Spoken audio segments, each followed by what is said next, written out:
Raindrops on roses and whiskers on kittens, bright copper kettles and warm woolen mittens, brown paper packages tied up with strings. These are a few of my favorite things. Cream-colored ponies and crisp apple strudels, doorbells and sleigh bells and schnitzel with noodles, real geese that fly with the moon on their wings. These are a few of my favorite things. Girls in white dresses with blue satin sashes, snowflakes that stay on my nose and eyelashes, silver white winters that melt into springs. These are a few of my favorite things. When the dog bites, when the bee stings, when I'm feeling sad, I simply remember my favorite things, and then I don't feel so bad.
And what a great way to start the day than that beautiful song by Emma. Can we give her a round of applause?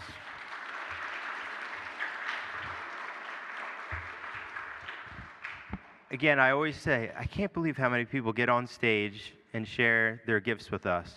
And I truly do mean that, because every time I think, who else is going to do it? Someone else comes up, and someone else comes up from each grade. So thank you, Emma. So today, it is a big day. I'm going to talk for a couple minutes. I missed yesterday. It is Kindness Week. I'm going to share a quick story. So I had to take our youngest to the doctor because he had a fever. It was his first fever. He's only 8 months old. I don't take our kids to the doctor a lot because just of how our jobs line up. My wife usually takes him. So I walk in. I'm very nervous because he's got a high fever. And they're doing the check, and the nurse just stops and says, "Alan, it's going to be okay. I know this is new for you." And I laughed. I said, "Yes, it is. But it's going to be okay. He has an ear infection. You've been through this before, and you and your wife are going to care for him, and he's going to be fine." And in that moment, my face dropped, and she said, "See, I told you, it's going to be good." And why I share that is because the little acts can go a long way. Okay, whether you're an adult or whether you're your age as a middle schooler, the little acts go a long way. Okay, so today, Just like the 7th graders did last week on Monday, and just like I did at lunch, you're going to share a moment that impacted you, or a moment that you want to share that you felt like you impacted someone else around kindness. And I'm going to share this, which was a huge highlight. As you can see, Miss Nauer and a few of our middle school students. Raise your hand if you went to the show on Sunday. There was a bunch of us who went. 1, thank you for going, and 2, it is a big deal to have a show at a art museum. It is a big deal to have a show at an art museum and prepare a month into school. So I need everybody to stand up and give Miss Nauer a huge round of applause.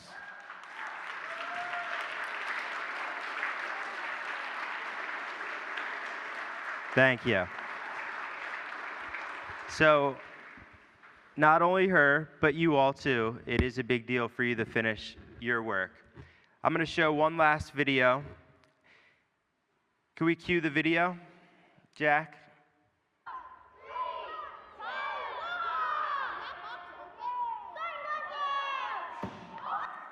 All right, so we had a pumpkin drop yesterday, and I don't know if any adults in the room can think back to their school time and say, oh, we had a fire truck come and put a 100-foot ladder up and drop a pumpkin in connection to our science class. Super cool. So thank you, Mr. K, for making that happen. I'm looking forward to hear what group did well. So I have another video quickly. And I just want you to sit here, watch the video in connection to kindness before we introduce today's speaker.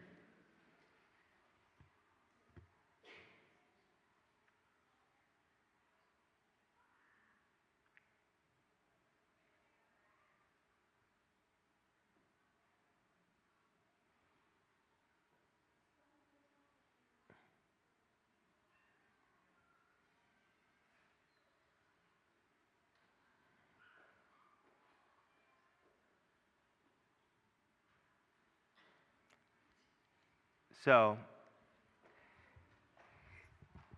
it doesn't matter who's around you. Being kind is not an act that we do to receive a thank you. Being kind should be an act of what we do because that's who we are, and that is my hope for you all. Regardless of age, regardless of ability, we have the power to treat others with kindness, to treat others with respect, and hear other people's perspective. And again, that is a ripple effect in life, not only for the people we are being kind to, but for ourselves, as we talked about last week. So enough from Mr. V. On to today's chapel speaker.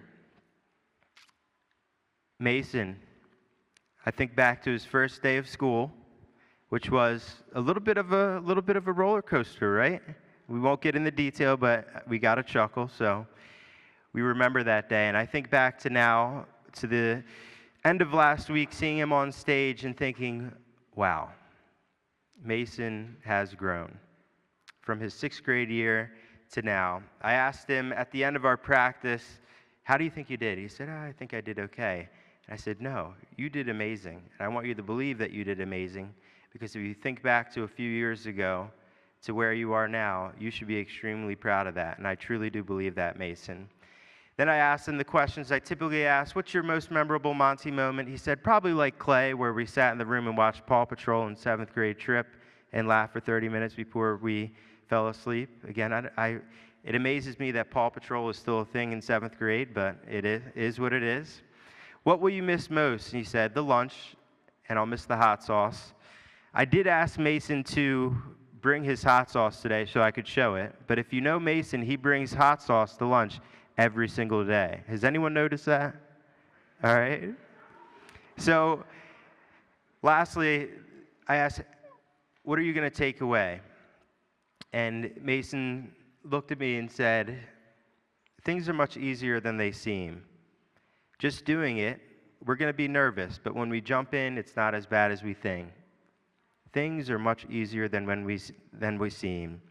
So what mountain is too high for Mason.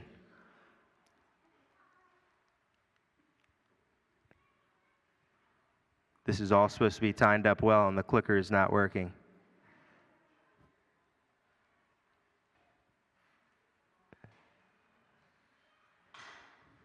Next slide, whoever's back there, Jack, to the mountain pictures.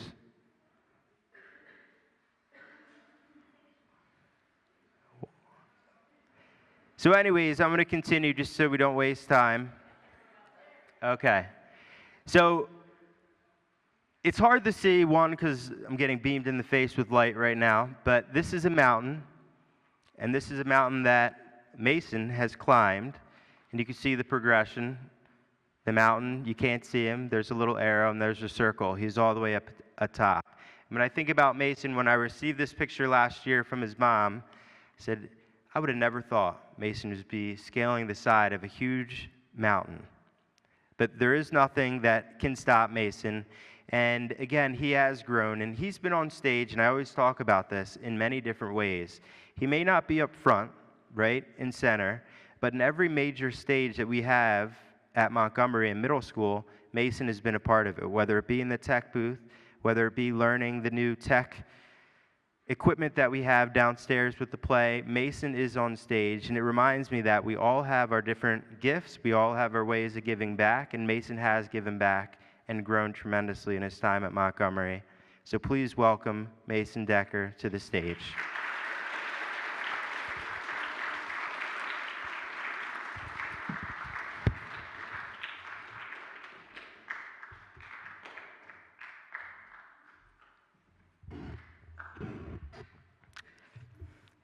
Thank you, Mr. V, for that kind introduction.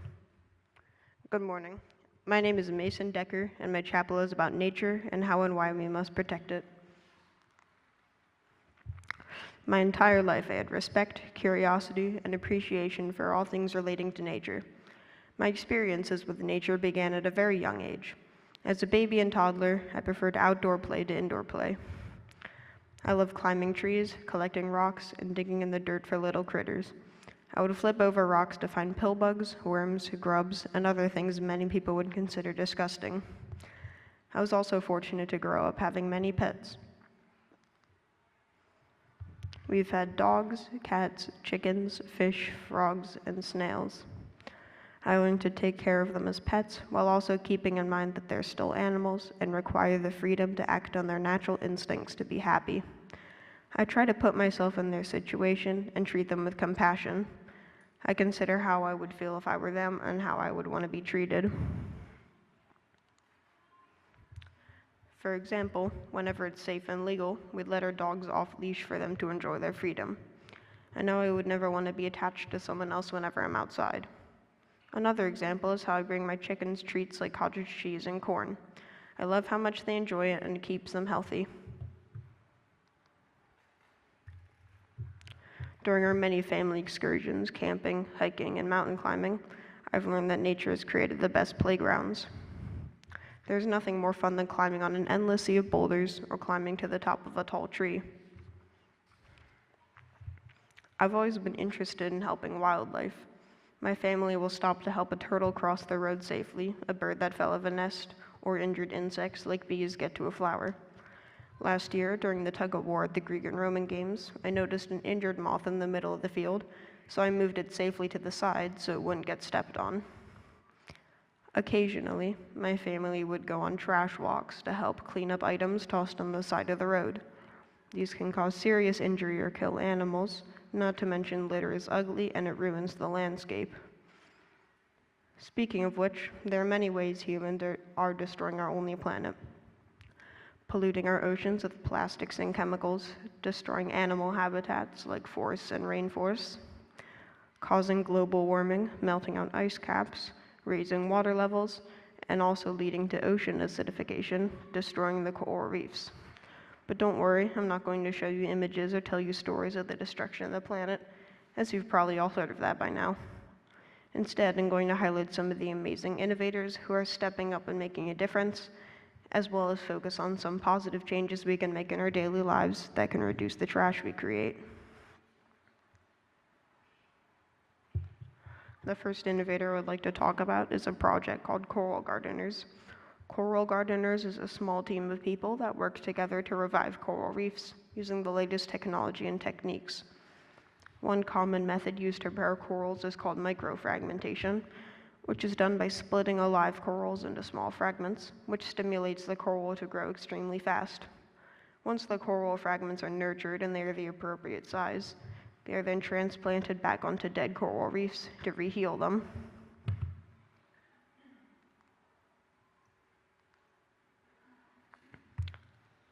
Another person I would like to talk about is Antoine Moses. He is a 35-year-old Canadian man who currently holds the Guinness World Record for most amount of trees planted in 24 hours. He planted 23,060 trees in just under a day, spending the money out of his own bank account to pay for seedlings. Now that he's become famous, he's being paid donations to continue his work.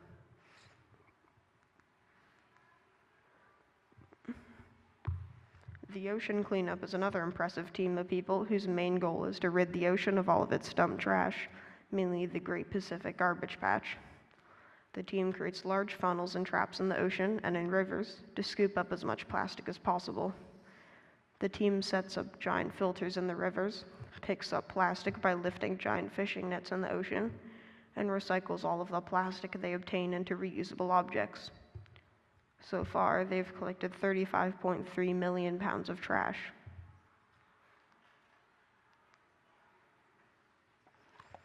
And last but certainly not least, I would like to talk about the incredible team behind GoRollo. GoRollo is a bicycle wheel that can actively filter and unpollute the air as it moves. It uses the energy created by the wheels spinning to trap air, just like an air filter you would have at home. The idea is if many people have this, it would make a huge difference in air purification. Hopefully this will be the norm for all bikes and maybe on cars and trucks too. While you may not be one of these inventors or receive any awards yet, there's still many small everyday choices that you can make to help the environment in the small way you can. Every time you purchase an item, you're faced with many different choices and have to make a decision. You may see an item that looks appealing and convenient, but you need to pause and think about how each purchase you make is affecting the environment. I very often have the responsibility of grocery shopping for my family, and I've learned to buy organic options, not to buy food with artificial colors, and to look for the items with the most environmentally friendly packaging, or better yet, no packaging at all. Sometimes when I'm out shopping, I see the most ridiculous things. Nature already has the perfect packaging for certain fruits and vegetables. For example, corn has a husk, and bananas and oranges both have peels. But for some reason, humans have taken the time to peel these items and then proceed to use styrofoam and plastic to package them again. They are packaged perfectly fine the first time around. They do this so that it's quicker and more convenient for the consumer. It shows you the amount of laziness and lack of respect for the planet some people have. Next time you're out and have to make a decision, hopefully you will think about the environment first. You can bring a reusable water bottle everywhere you go, or you can bring a reusable coffee mug if you go somewhere like Starbucks. You can choose cardboard over plastic, and you can choose items that are recycled or recyclable. The more you make these environmentally friendly decisions, it will eventually grow into a habit, and you will be making them without even thinking. Nature can be helpful to humans for a variety of reasons. It activates the part of our brain responsible for empathy and self-awareness, and it gives our brains a chance to slow down, as well as increasing concentration. It can increase your mood, reduce anger, and remind you of the simple joys in life. If you're ever feeling stressed, even just a 10-minute walk out in nature can bring your mood up. It is not only emotional benefits, however, as it is also proven to have health benefits, such as better sleep schedules and more immunity and metabolism. There are many theories as to why this happens, but the most likely reason is that humans are instinctively incentivized to go into nature to find food and water, so we are programmed to like nature. A study has shown that even a simple plant in a room can impact stress, anger, and anxiety, and 95% of humans say their mood increases when going outside. Nature takes good care of us, and we need to take good care of it. Nature can also teach us lessons. Nature can teach us resilience, like how plants can grow back from a forest fire. It can teach us that we all have a purpose, because everything in nature has a purpose. It can teach us that we should be patient, because it takes time for many things to grow in nature. It teaches us how to change, because nature is never the same and things are evolving, as well as how to take care of things and how to be flexible, like how a plant could grow around things that are in its way.